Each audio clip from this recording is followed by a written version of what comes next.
where to start. Yeah. Is it maybe with the big book? I mean, it's your call, but maybe with the bigger book stuff first. You know, I don't know. It's your show, girl. With ceramics. Yeah. I've been doing ceramics since I was like really little. Like I've been doing it since like that's your thing in high in school. high school that was my thing.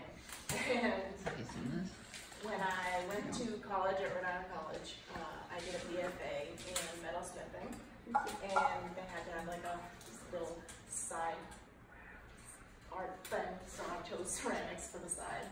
And I got to learn a lot of new techniques, which I didn't know that they're actually, which is that crackly black and white type thing. There's different styles of it, like for the shiny ones where the glaze is actually on it, and the matte finish ones, that's not really a glaze. You kind of do it in a, like a mud almost, that when you fire it at a low temperature, it starts to crack, and then the carbon seeps into those cracks, and that's what leaves the imprint on those actual pieces. But ceramics is really just kind of my side thing, because I really love just working with the clay in itself, and I can pass on like the little guys. I kind of just love making things just because I like to get my hands in things, and it's really meditative for me. Calms me down, gets me in the right place of mind. But yeah, ceramics was always pretty. I'll come back. But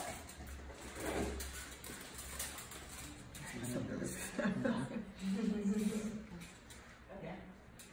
I kind of use materials really traditionally, like I just get right into the mud with some ceramics, and with the metals, I just use the straight metals and really love stones. That's why I love incorporating a lot of stones in my work and doing a lot of stone setting stuff. But metalsmithing has been my true passion because I've always, even actually longer than I've been doing ceramics, I've been collecting stones and rocks and just kind of learning how the rocks were made and formed in the earth, and I just like, I'm always amazed how it's just like perfect geometric little crystal structures. So just like you find them in the dirt, and it's just like amazing. So that's kind of how I got into jewelry, because I always just wanted to like showcase the stones and like showcasing all that. And then I kind of obviously got into the whole art jewelry business of it, and that kind of brought me to my series and my BFA. I kind of have been really interested in insects, pretty much everything nature inspired. But the insect stuff was big in my BFA series. I worked with parasitic insects originally, because I had like Lyme disease a lot living in the woods in Exeter.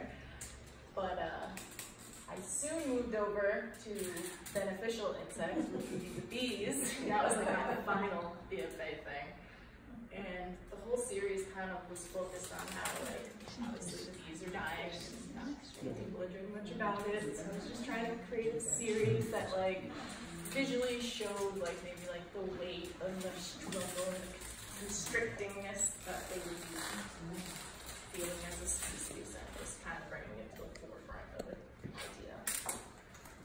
Well, and I love, even with bees, people are still terrified of them, and so I mean, you've had like your tick bracelet, your mosquito ray, and the bees, and I love that you are taking, I mean, insects that aren't very often looked like down upon or looked at as like gross. Yeah, trying to make like even the parasitic ones try to be like pretty and like oh, make it kind of desirable, even though everybody's like really repulsed by it. And then I kind of get repulsed by the parasitic ones, and I was like, oh, look, these are beneficial, even though people are kind of scared of them and terrified and want to kill them. And can you talk a little bit just about the process of this with all the beeswax and everything? Because I don't even know. A lot of these are kind of just filled with beeswax, and that's kind of just literally like melted in, almost with like a handheld soldering pick, and just like melt it right into the piece once it was like completely finished. So that's how do you even get the metal? I mean, I'm so ignorant to how these are made. Pretty much all the metal was started out as like a flat sheet, and I would forge it and just kind of like push and pull the metal with like various hammers and stakes and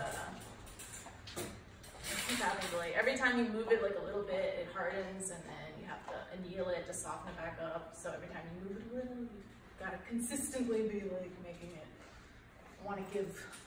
But there's also little bits in these that are also cast, which are, as she mentioned that earlier, pretty much you get a mold of it, and you like a plaster mold at a, there's like businesses that do like casting places, and they'll like,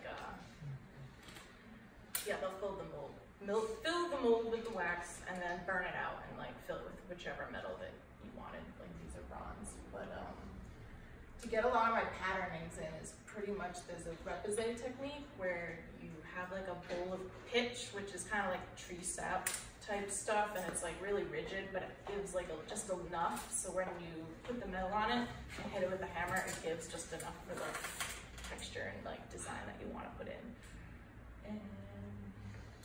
And it takes a long time. Yeah, it takes like it's that everything takes a long time. Yeah. She's like, oh, and I just do this. Very, very long time.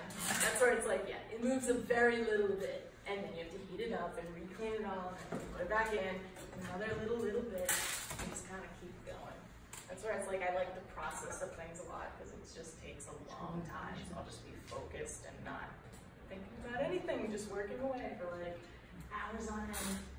So do you use beeswax yeah, on purpose because you're working with bees and you're actually? Yeah, and I really like the warm tones of it and just kind of the feel that it gave and the mix of materials. I thought it was really good. It's a very bodily kind of feel. feeling. It smells really good, and like it's really fun. I even put some in like, because this stuff is actually, these pendants, I did these after after I already graduated, because I wasn't done exploring with like honeycomb textures and stuff like that. And I filled these guys with beeswax as well, because it just kind of, you know, gives it like a nice weight too, like even more than the metal already has, but it adds just like a little touch to it. It's interesting that it fruits too, beeswax. Oh yeah, I did most of these, yeah, beeswax, if it's like real, it like fruits and like, yeah, so it gets like this dust all over it. I had like all these pieces like put away and like all wrapped up, and like I went to go check them like years later, and I was like, they're covered in dust, what's wrong with this? But like if you just heat it up, it instantly goes away. It's fine. I was like, oh, that's From the cool. wax? Yeah, it's like it blooms when it's like, yes, real beeswax, it does this weird thing. And I was like, it's almost cool, but it doesn't look that cool. It's like tarnishing, except it's another form of that. Yeah, Well, it's really we interesting. even talked about it's sometimes like happy accidents when you're using new materials and all of a sudden it does something you weren't expecting, and then like I had mentioned, when I use plastic bags for my weaving, I found that the plastic will change color in sunlight, and so I've like had a finished piece and come back and it's a different color, and that was like a happy accident of, oh, here's a material I've not used before, and now it's just doing these things kind of that leads to new ideas on what you want to kind of do next. Because like once I saw that, I was like, oh, I should make a piece that then looks good with the fuzz, and then it's like it's this whole thing. It grows with it. and you could photograph it and then do like it's whole series of just let it essentially. I'm trying to think of another one that I could come to pass now. The inlaid wax on any of those. That's great, and you've been doing, and there's stone settings in these too as well. Yeah, I try to put stone settings in like really random spots and like, yeah, almost everything. If I can like fit it in, I'll pretty much try to put it in like almost everything, because I just love stone so much. And with these pieces, like amber goes with these pieces all the time. No other stone goes with it. So I guess I would just have like a question that I'll just put out there for all the artists. So just, do you ever consider like the relationship with your work and the fact that it is experiential and will be part of the body? I know you touched on it a little bit, that there is this story where it's like there's the private side and the public side. But in the making of it, do you think about that experience and that functionality? And I guess I just say, like, what are your thoughts on the fact that these are pieces that will be actually worn or interacted with, and like how does that manipulate like what your decision making is? I guess it kind of goes along with like my Skinner stuff, because like I really like making stuff that I can just play with, and a lot of my stuff is really long chain, so I can play with it, hold it, and see it.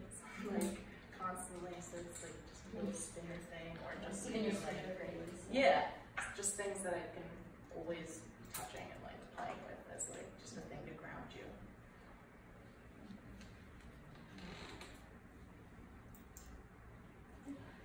For me, you know, when a necklace is different from a brooch, from an earring.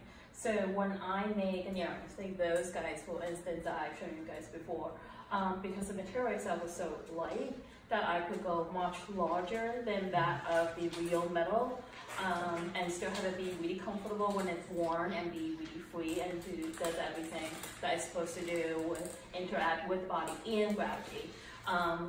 Also, in that body of work, which is not here, but I also had a large pendant. The pendant itself was literally like this big, and when you wear it, it would be like right here, you know, and the chain links were giant. But because it's all made of this paper money, it was super lightweight and had a lot of movement, right? So it wasn't a hindrance. So I tend to take advantage of materials that way and think about how they move on the body.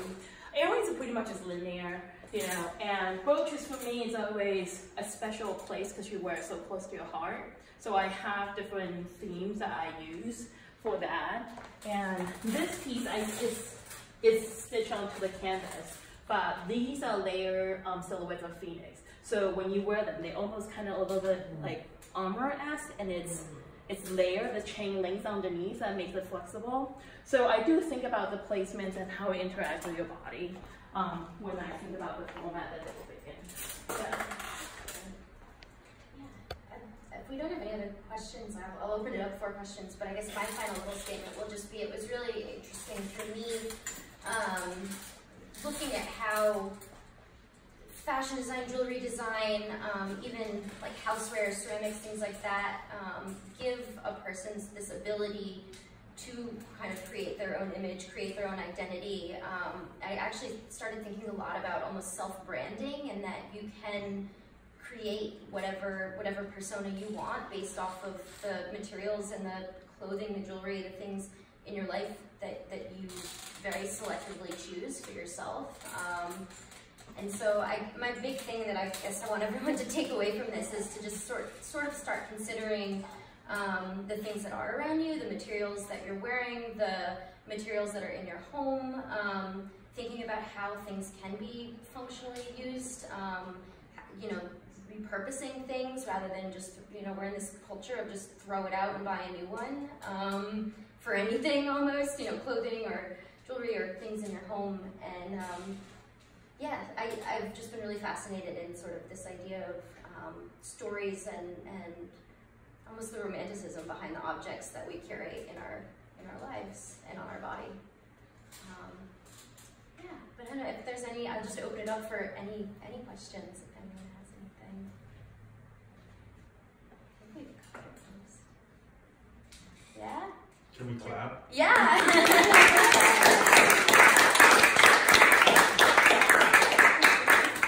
Thank you guys both for coming and being a part of the show. And thank everybody for coming.